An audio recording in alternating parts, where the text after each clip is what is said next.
Dans cette vidéo, je t'explique tout sur les ensembles N, Z, D, Q, R et C. Des exemples pratiques qui vont permettre de mieux comprendre. J'ai donné, comme vous voyez ici, tous les cas possibles qu'on peut y avoir ou des cas trompeurs.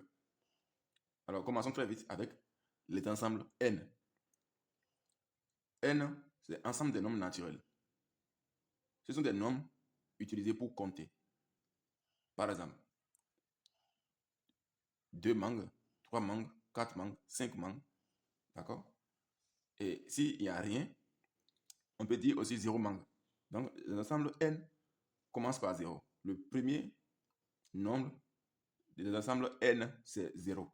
D'accord? Et après, 1, 2, jusqu'à l'infini. Alors, appliquons avec ce cas. On a 0 ici. On veut compléter les pointillés par le symbole. Appartient ou n'appartient pas. Ici, on a 0. Déjà, comme vous voyez dans les ensembles, il dit que l'ensemble N commence par 0. Donc, 0 appartient à N. Donc, je fais que 0, d'accord, appartient à N. Alors, revenons en bas ici. Il y a 0, 500. 0, 500, c'est 500. Il suffit simplement de chercher une calculatrice et écrivez le nombre là-dessus et appuyez sur égal. Ici, 0, 500, c'est toujours 500. Donc, 500, c'est comme je peux dire 500 mangues. D'accord? Donc, appartient à N. Alors, moins 3. On ne peut pas commencer par compter du moins 3, moins 5. Non. Alors, le constat, c'est que les ensembles N, c'est les nombres positifs. S'il y a un nombre négatif, ça veut dire que ce n'est pas dans l'ensemble N. Donc, l'ensemble n'appartient pas à N. Je continue. C'est plus 5. Plus 5, d'accord? Est-ce que plus 5 appartient à N? Plus 5, c'est un nombre positif. Donc, ce qu'il faut faire simplement, c'est de comprendre que plus 5, c'est toujours 5. D'accord? Comme on a vu ici. Et donc, plus 5 appartient à N. Si ça va vous tromper, il serait simplement mieux de prendre une calculatrice et appuyer plus 5 égale. Vous verrez que ça va toujours donner 5. Alors, ici, vous verrez qu'il y a plus, mais il y a aussi virgule. Mais quand vous appuyez sur la machine, plus 5,0. Plus 5,0, c'est toujours 5. D'accord? Ça n'affecte rien sur le 5. Si vous faites ça sur une calculatrice et vous appuyez sur égal, vous verrez que ça va vous donner 5. Donc, plus 5,0, c'est 5. Donc, alors que 5 appartient à n, donc plus 5,0 appartient à n. Alors, revenons ici. On a racine carrée de 225. 225, ça on appelle le carré parfait. 225, ça fait 15 au carré. Et donc, ça fait racine carrée de 15 au carré, ça fait 15. Ce qui veut dire que racine carrée de 225, ça fait 15. 15 appartient à n. Ce qui veut dire que racine carrée de 225 aussi appartient à n. On a racine carrée de 2 fois racine carrée de 18. D'accord? Alors, il faut comprendre simplement par là que donc, racine carrée de 2 fois racine carrée de 18, en fait, ça fait racine carrée de 2 fois racine carrée de 18, ça fait racine carrée de 2 fois 18. Alors, 2 fois 18, ça donne racine carrée de 36. Ce qui me donne racine carrée de 36, c'est 6. Alors que 6 est un nombre entier naturel, un nombre naturel, donc ça fait que racine carrée de 2 fois racine carrée de 18 appartient à elle. Ici, d'accord? Lorsque on a 18 moins 18 sur moins 6. Alors, vous voyez qu'on peut déjà simplifier les moins. Donc, quand on a moins 18 sur moins 6, on peut simplifier les moins. Ce qui me donne déjà 18 sur 6. D'accord? Donc, les moins ne sont plus là, mais on peut encore simplifier. Ce qui me donne 3 fois 6. D'accord? Donc, 3 fois 6, sur 6. Donc, on simplifie les 6, ce qui va me donner 3. Donc, 18 sur 6, ça fait 3. D'accord? Ce qui fait que 18 sur 6 appartient à n. Donc, toujours, il fallait mieux de vérifier le calcul sur, au moins sur une calculatrice. Bien, de faire des vérifications avant d'être sûr que le nombre appartient à n ou pas. Alors, revenons maintenant pour le cas suivant, z. Les ensembles z sont des nombres entiers relatifs. Alors, ce sont les nombres naturels et l'opposé des nombres naturels. C'est-à-dire quoi? Lorsque on prend les ensembles z, ça fait d'abord les ensembles n, c'est-à-dire les entiers naturels qu'on a vus tout juste en haut ici. Ça fait les ensembles n et les n qu'on a vus ici. En plus, tous les opposés de n, c'est tout. Donc,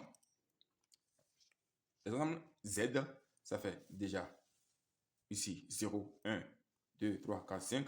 Et maintenant, en plus, les opposés des nombres que nous avons ici. Donc, ça fait moins 1, moins 2, moins 3, et donc ainsi de suite. C'est ce qu'il faut comprendre de façon générale et très simple. Alors, appliquons ici. On veut compléter les pointillés par appartenant, n'appartenant pas. Ici, c'est inclus ou n'inclut pas. Z. Alors, on a 0. Est-ce que 0 appartient à l'ensemble Z?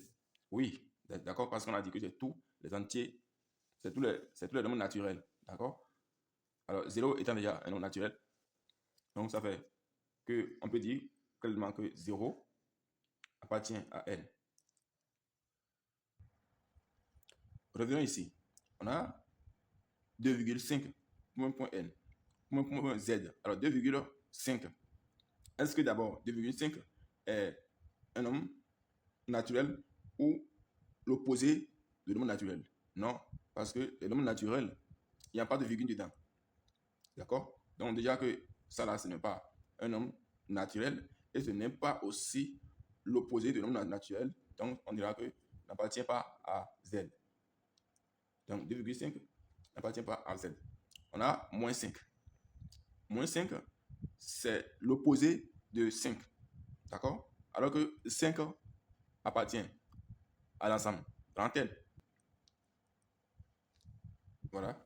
Donc, on a plus 5,0. Donc, on a déjà vu en haut que plus 5,0 appartient à grand N. Et donc, si ça appartient à grand N, ça veut dire que ça appartient aussi à grand Z. D'accord? On a racine carrée de 225. On a vu déjà précédemment que ça fait 15. Donc, 15 appartient à grand N. Il doit appartenir aussi à grand Z. D'accord? Alors, ici, on a grand N, moins grand Z. Retenons que lorsqu'il s'agit des relations entre les ensembles, c'est-à-dire entre deux ensembles, on ne parle plus de appartenant ou n'appartenant pas, mais on parle de inclus. D'accord? On parle de inclus ou n'inclut pas. Et on fait C comme ça, et on écrit C pour barrer. D'accord? Donc, inclus, puis c'est C. N'inclut pas, puis c'est C barré. Donc, ce qu'il faut comprendre ici, N, tous les ensembles N, d'accord, sont des ensembles grand Z. Tous les ensembles N. Parce que ici, on a déjà vu que les ensembles Z, ça fait tous les ensembles N, d'accord, et en plus maintenant, l'opposé de l'ensemble N, d'accord. Ça veut dire que tout ce qui est N, tout ce qui est N est déjà Z. Donc, on peut dire que les ensembles N sont inclus, d'accord, sont inclus dans les ensembles grand Z. D'accord? Donc, ça veut dire que tous les éléments de N, d'accord, sont appelés à être les éléments de grand Z. Alors que le contraire n'est pas possible. Quand on prend tous les éléments de grand Z ici, quand on les prend tout comme ça, comme vous voyez ici, tous les éléments de grand Z, d'accord, ne peuvent pas être les éléments de grand N. Le cas ici, c'est simple. Quand on a moins 3, c'est l'ensemble de grand Z. Mais ce n'est pas l'ensemble de grand N.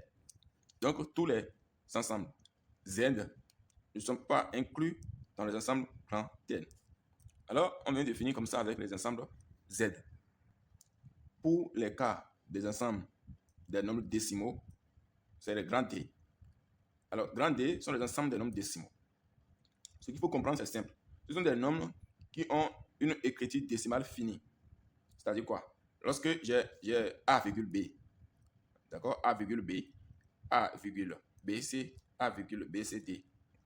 C'est-à-dire que quand j'ai un nombre à virgule, le chiffre après la virgule peut être compté, c'est-à-dire peut s'arrêter. Ce n'est pas une chaîne infinie. D'accord? Si c'est le cas, on dit que c'est l'ensemble D. Ici, par exemple, on a 2,5. 2,5, d'accord? La partie décimale, d'accord, c'est 0,5. Donc, on a juste un chiffre après la virgule. Donc, c'est compté. Ça fait 2,5. Donc, élément de grand D. Parce que l'écriture décimale ici est finie. Quand on prend moins 1,25, 1,25 c'est la même chose. On a ici une écriture décimale qui est finie. Il n'y a que deux chiffres, 1, 2. Donc, c'est comptable. Même si c'est moins, ce n'est pas un problème. Donc, les ensembles grand D peut être positif comme négatif. Ici, l'écriture décimale est finie. Donc, élément de D. Revenons ici. Quand je prends un tiers, d'accord? En fait, quand je prends un tiers, je fais 1 divisé par 3, ça fait 0,333333333. Vous voyez que la chaîne n'est pas finie. Donc, la partie décimale ne s'arrête jamais. D'accord? Avec 1 sur 3. Si c'est le cas, bien que c'est un nombre à virgule, mais on dira que n'appartient pas à grand T. Donc, 1 sur 3 n'appartient pas à grand T. Donc, c'est parce que la partie décimale est infinie. D'accord? Quand on prend maintenant ici 3 quarts, 3 divisé par 4. 3 divisé par 4, ça fait 0,75. Donc la partie décimale est finie. Donc je dirais que ça fait appartient à D. D'accord? Appartient à D, sans problème. Alors, ici, on a racine carrée de 1 sur 4. D'accord? En fait, racine carrée de 1 sur 4, ça fait racine carrée de 1 sur racine carrée de 4. Racine carrée de 1, c'est toujours 1. Racine carrée de 4, d'accord, ça fait 2. Donc, racine carrée de 1 sur 4, ça fait 1 demi. Alors que 1 demi, ça fait 0,50. D'accord? 0,5. Donc, 1 quart, racine carrée de 1 quart n'est rien d'autre que 0,5. Donc, appartient à D. Ici, on a 4. Racine carrée de 4. Racine carrée de 4, ça fait racine carrée de 2 au carré, ce qui est 2. D'accord? Donc, c'est un nombre entier naturel, mais aussi un nombre décimal. Donc, appartient à D. Ici, on a Z moins D. Alors, j'ai dit précédemment que quand il s'agit des relations entre les ensembles, on met inclus ou bien n'inclut pas. D'accord? Et non, appartient ou n'appartient pas. Alors, le constat ici, c'est quoi? C'est que, déjà, on a vu ici que racine carrée de 4, c'est 2, d'accord? 2 peut être élément de N, mais peut aussi être élément de Z, d'accord? 2 est aussi élément de Z, parce que c'est un entier. Donc, 2 peut aussi être ensemble de Z et aussi ensemble de N. Ça veut dire que, déjà, tous les ensembles de Z, d'accord? Comme vous voyez ici, tous les ensembles de Z que vous voyez ici sont appelés aussi à être les ensembles de D. Pourquoi? Parce que lorsque vous avez 5 et vous êtes 5,0, ça fait déjà ensemble de D. D'accord? Alors que tout nombre peut s'écrire avec virgule. D'accord? Il suffit seulement de faire virgule 0. Vous avez déjà un nombre décimal. Donc, tous les ensembles de Z sont appelés à être des nombres décimaux. Donc, Z inclus dans D. Mais est-ce que tous les ensembles D peuvent être les ensembles Z? Est-ce que tous les ensembles D peuvent être des ensembles Z? Non. La preuve, ici, c'est qu'on a déjà 1 moins 1,25 qui est ensemble D. Mais est-ce que 1,25 peut être un ensemble Z? Non. On a dit que les ensembles Z sont des ensembles entiers relatifs. Donc, il n'y a pas de virgule. Déjà, il n'y a pas de virgule dans les ensembles Z. Alors qu'il y a des virgules ici. Donc, même s'il y a moins ici, et qu'il y a encore virgule, ça veut dire que ça ne peut pas être les ensembles Z. Donc, tous les D ne peuvent pas être Z. Donc, D n'est pas inclus, d'accord, dans Z. On continue. On a vu que tous les N, c'est-à-dire 1, 0, 1, 2, 3, 4, 5, peut s'écrire sous forme de virgule. Donc, tous les N peuvent être D. D'accord? Alors, regardez ici, cette chaîne d'inclusion.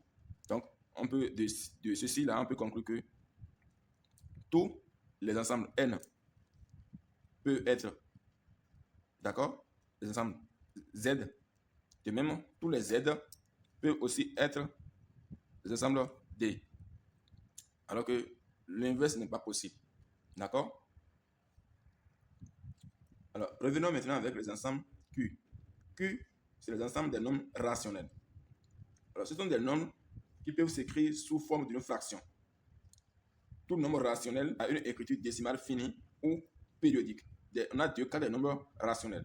Lorsque vous avez une fraction A sur B, sachez que le A doit être un entier relatif, B aussi peut être un entier relatif avec un B différent de 0. Alors, revenons maintenant avec les cas possibles. On veut compléter les pointillés par appartient, n'appartient pas ou inclut, n'inclut pas. Déjà, ce qu'il faut comprendre, lorsque vous avez un nombre relatif sur un nombre relatif, c'est-à-dire A sur B, comme ça, il n'y a pas de débat. C'est ensemble Q. Donc, 1 sur 2, c'est ensemble Q. D'accord? Donc, 1 sur 2 appartient à Q. Donc, on a ici moins 3 sur 4. Moins 3 sur 4. Moins 3, c'est déjà élément de Z. D'accord? Un entier relatif. B étant un entier, 4 étant un entier naturel. Donc, moins 3 sur 4 appartient aussi à Q.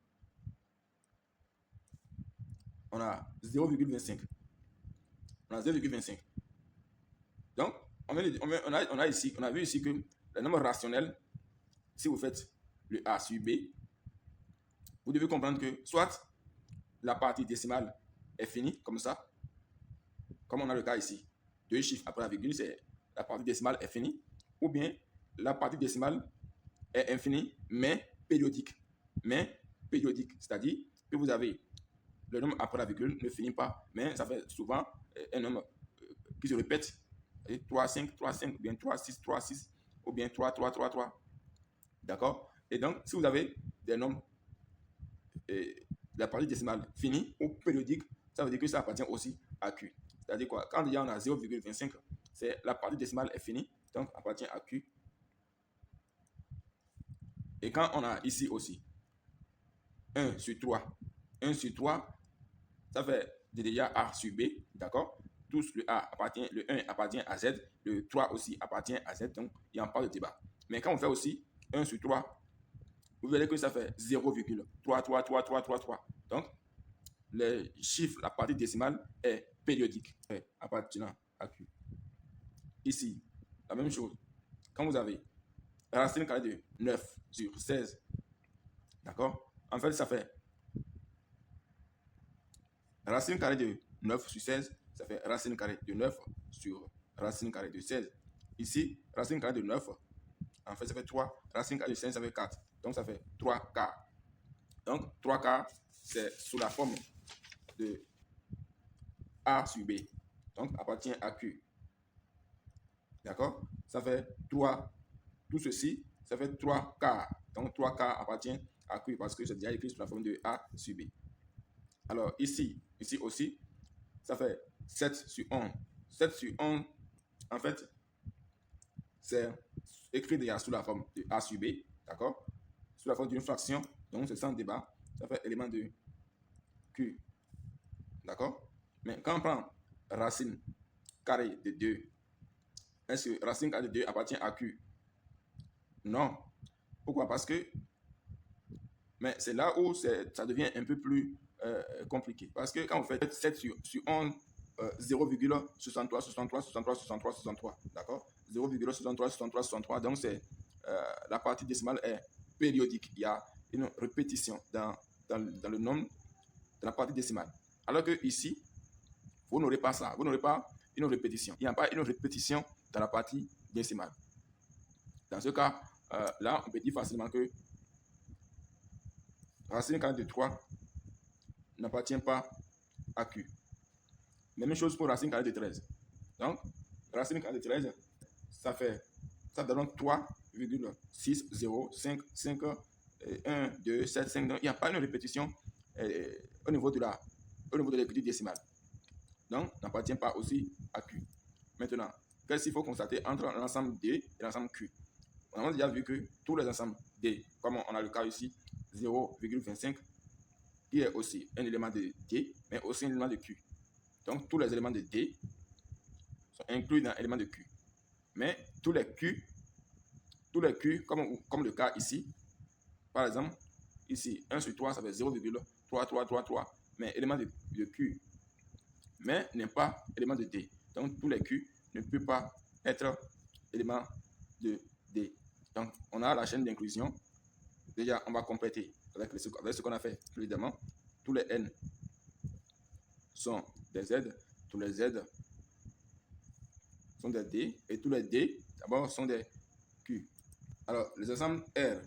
Les R sont des ensembles des nombres réels. Ils contiennent tous les nombres rationnels et irrationnels, c'est-à-dire toutes les fractions de la forme A sur B qui est rationnelle, d'accord? Toutes les fractions de la forme de A sur B qui est rationnelle, et tous les irrationnels, c'est-à-dire tous les autres nombres qui ont une écriture décimale non périodique, d'accord?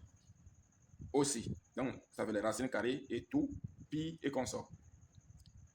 Ça veut dire que quand on a racine carrée de 2, c'est l'élément de R, d'accord? Quand on a racine carrée de 13, c'est élément de R. Quand on a pi, c'est élément de R. Parce que pi, ça fait 3,14 et la chaîne continue et qui n'est pas aussi périodique, d'accord? Mais tous les autres nombres rationnels, c'est-à-dire 2 tiers, 3 quarts, 5 moins 5 moins 6, et tous les autres nombres aussi peuvent aussi être éléments de grand R. Donc, comme ça, on dira que Q, d'accord, Q, tous les Q peuvent être R, mais tous les R, d'accord, tous les R ne sont pas des Q, d'accord. C'est-à-dire, quand je prends par exemple 3K, d'accord, ça appartient à R, d'accord, 3K appartient à R, mais appartient aussi à Q. Donc, on a déjà vu ici que 3K est élément de Q en haut, mais appartient aussi à R. Donc, tous les Q sont des R. Mais tous les R ne peuvent pas être des Q, parce que ici, déjà, on a racine carrée de 2, d'accord? Racine carrée de 3 sont tous des R, mais ne sont pas des Q. Donc, tous les Q, tous les R ne peuvent pas être des Q. Donc, la chaîne d'inclusion, on a N, tous les N sont des Z, tous les Z sont les D, tous les D sont les Q, tous les Q sont les R. Mais l'inverse n'est pas possible. Le dernier ensemble que nous verrons, donc pour finir, on va parler des ensembles C. C, c'est les ensembles des nombres complexes. C'est-à-dire, on a C a pour la forme A plus IB. Alors, c'est-à-dire quoi? Avec I au carré moins 1. Si par exemple vous avez A au carré égal à moins 3 et que vous voulez le A, vous voulez le A, là, si c'est dans l'ensemble R, c'est déjà pas de solution. Parce que vous verrez que ça fait A, quand on ne dit pas que A, ça fait racine carrée de moins 3. D'accord? Racine carrée de moins 3 n'existe pas. D'accord? Alors, c'est de là que le I travaille. Donc, le I, comme on a déjà moins ici, là, on dira simplement que A au carré, ça fait le moins 1.